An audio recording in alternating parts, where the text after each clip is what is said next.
Chcel by som pred vystúpením v zmysle článku 6 odsek 1 oznámiť možný osobný záujem, keďže som vyštudoval právnickú fakultu a možno, že sa niekedy budem uchádzať a možno byť advokátskym koncipientom. A chcel by som predovšetkým podporiť tento návrh zákona a zmeniť dôsledky novely, ktorú schválil parlament v roku 2012 v počiatočnom období pôsobenia druhej vlády Roberta Fica.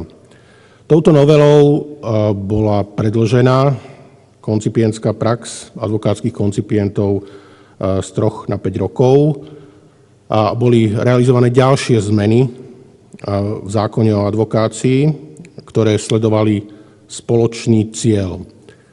A táto novela bola prejavom čistého lobizmu zo strany advokátskej komory, keďže pôvodne sa o takúto zmenu usilovala Slovenská advokátska komora, neúspešne spočiatku, a potom sa jej predseda Tomáš Borec stal ministrom spravodlivosti v druhej Ficovej vláde a druhá Ficová vláda parlamentnú navrhla a parlament schválil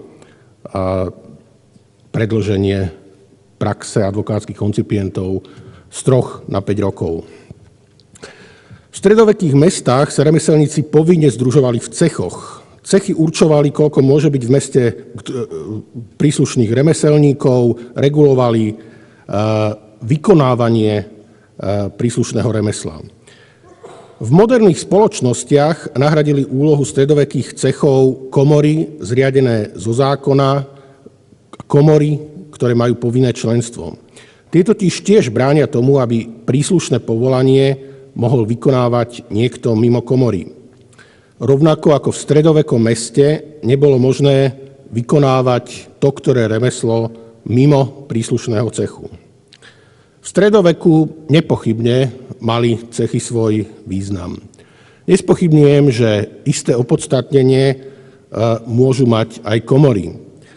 Určite však nie je potrebné také množstvo komôr, ktoré sú zriadené zákonom a ktoré sú povinné a mimo ktorých nemožno vykonávať príslušné povolania. Ale rešpektujem, že existujú komory, ktoré sú zriadené zákonom a ktoré stanovujú povinné členstvo vykonávateľov toho, ktorého povolania v nich. Dnes však už žijeme v inej dobe, ako bol stredovek a jeho cechy. Okrem iného sa súčasnosť líši od stredoveku v tom, že náš právny systém je založený na rešpekte základným právam a slobodám, ktoré sú zakotvené v ústave a v medzinárodných dohovoroch a ktoré by mali všetky zákony rešpektovať. Mám vážnu pochybnosť, že to platí aj v prípade zákona o advokácii po jeho novele v roku 2012, ktorou sa predĺžila povinná prax advokátskych koncipientov. Ústava Slovenskej republiky zaručuje každému právo na slobodnú voľbu povolania a prípravu naň, ako aj právo podnikať a uskutočňovať inú zárobkovú činnosť. Ústava síce stanovuje, že tohto práva sa možno domáhať len v medziach zákonov, ktoré tieto ustanovenia vykonávajú, a že zákon môže ustanoviť podmienky a obmedzenia výkonu určitých povolaní a činností, avšak zároveň určuje, že pri obmedzovaní základných práv a slobôd sa musí dbať na ich podstatu a zmysel. Takéto obmedzenia možno použiť len na ustanovený cieľ.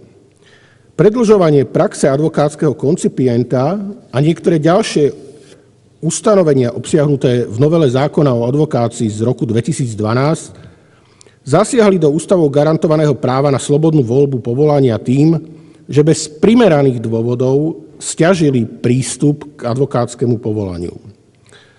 Deklarovaným dôvodom vtedy realizovaných zmien bolo úsilie o vyššiu kvalitu práce advokátov. Skutočným motívom však bola snaha znížiť záujem o prácu advokáta s komplikovaním podmienok pre výkon advokácie a predĺžením doby koncipientskej praxe. Umelé obmedzovanie konkurencie nemalo za následok žiadne v čase schvaľovania novely deklarované zvýšenie kvality poskytovaných služieb. Z dlhodobého hľadiska možno očakávať skôr pravý opak.